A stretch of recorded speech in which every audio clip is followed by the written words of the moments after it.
Some people say, oh, you shouldn't accept gifts for the country. My attitude is, why wouldn't I accept a gift? We're giving to everybody else. Why wouldn't I accept a gift? Donald Trump is doing everything he possibly can to join in the exploitation of the American presidency for every billion it is worth to the Trump family. Donald Trump wants that plane so that he can have his own private 747 after he leaves the presidency. Donald Trump has already arranged for the Air Force to simply give that plane to the Trump Presidential Library. The Trump Presidential Library will obviously be a slush fund for Donald Trump's personal use. Contributions to the library surely will be solicited to pay for the jet fuel Donald Trump will use to fly himself around in that Boeing 747 for the rest of his days. It's Ken Harbaugh with the Midas Touch Network. The corruption of the Trump regime is off the charts. He is taking bribes out in the open. He's even created an infrastructure to launder them, his scam cryptocurrency. And the people around him are making billions. I am angry at what he's doing to America, at how he's attacking the most vulnerable among us, but I am ready to channel that anger. And I think now is the time for Democrats to begin talking about accountability. Because that's the one thing that scares Trump and his enablers the most. Their corrupt criminal schemes are only worth it if we let them get away with it. Sending a signal now that there will be formal investigations when Democrats take back the House, that there will be prosecutions for illegal acts, that will do a couple important things. It will keep corruption in the spotlight. This is a loser politically for Trump. And more importantly, it might just give the functionaries in Trump's government a reason to reconsider their decision to place loyalty to Trump above loyalty to the Constitution and the law. Former Republican Congressman Joe Walsh has some interesting things to say about this. In part one of my interview with him, we touched on how extreme Trump's corruption has become, like the offer of that jumbo jet from the Qatari government. In part two, we talk about accountability for that corruption. Here's our conversation. But the anger we've got directed toward Trump, we got to keep.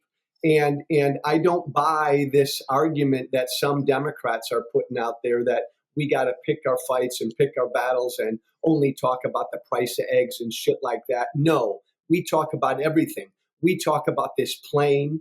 We talk about everything. We talk about the threat to democracy, everything. I want Democrats, because they are the only game in town, Ken. They are the opposition party, to start acting like a fucking opposition party and be righteously angry about everything. And I don't hear that yet. They still sound too much like politicians. I'm with you 100%.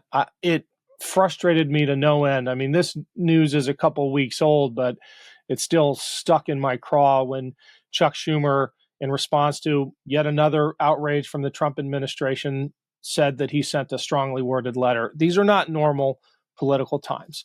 And I think we can look for inspiration to people like the new PM of Canada, right, who came to the White House and made Trump look small.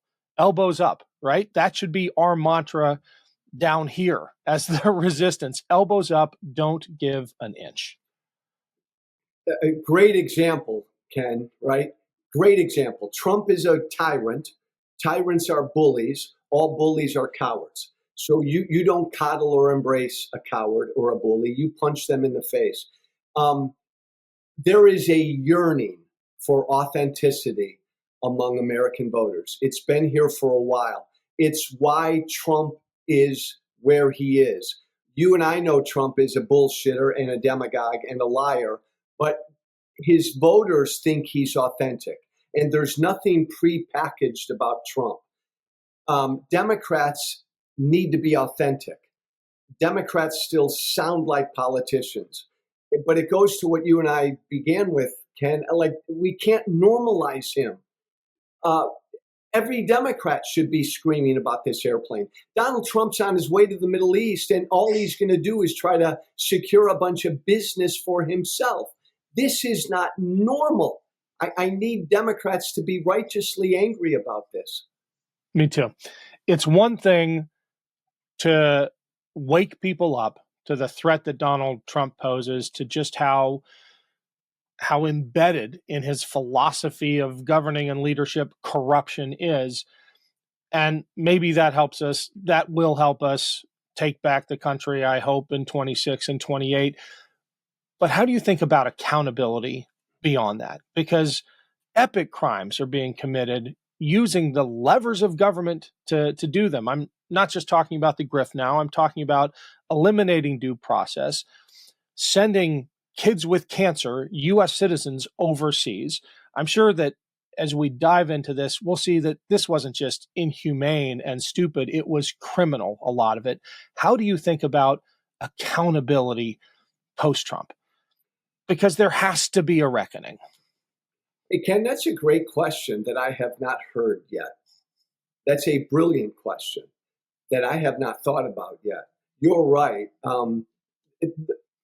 The books that will be written and the articles written about just the damage that he and Elon Musk did the first 2 to 3 months, the permanent damage, and even the courts are holding, and you can't gut USAID and you can't eliminate the Department of Education, but the literal physical damage that the people that are being hurt right now, I agree. It's unconstitutional, it's illegal, and there does need to be accountability. And I think that needs to be talked about. I know for a fact, Ken, that Democrats are loath and afraid to talk about that right now because they think that's an utter turnoff to voters. And, you know, maybe they're smarter political minds than I am. I don't know when you begin to talk about that. Do you? I think you talk about it now because when I look at the signals being sent, there's that phrase, courage is contagious, right? So is cowardice. And the Trump administration is fundamentally made up of cowards. And if they begin to think that they might actually have to pay a price for their illegality, for what they're doing to the country and to the most vulnerable among us, they might think twice. There's not enough men like me who do whatever they want.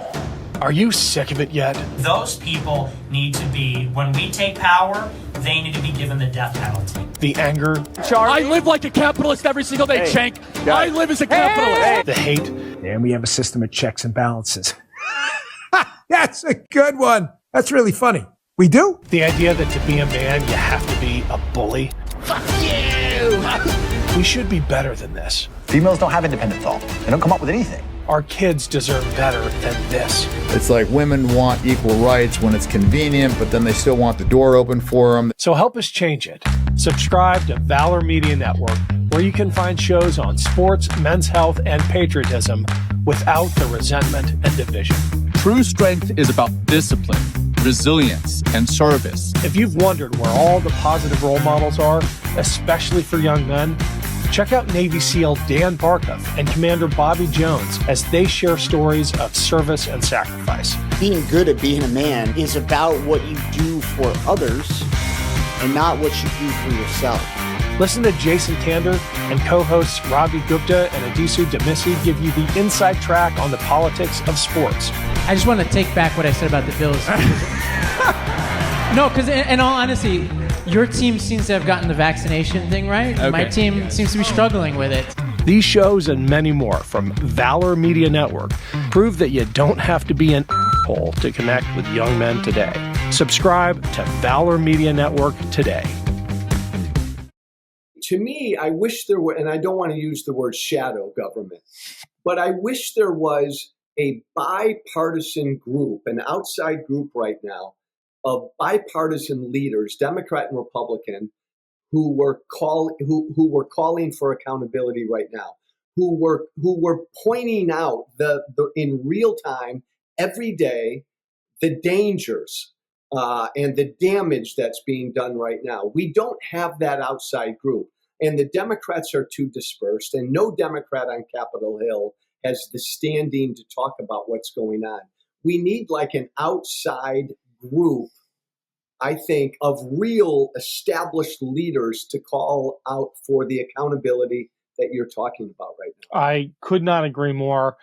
And I'm just imagining myself it's hard to, but imagining myself as a mid-level functionary in the Trump administration, on one hand being pressured to do these horrible things and wanting to please the alpha in the White House, on the other hand, thinking about my future, my legacy, my reputation, what my kids are going to think of me 30 years from now.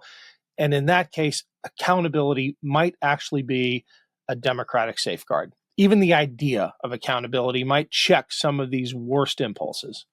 I agree with you.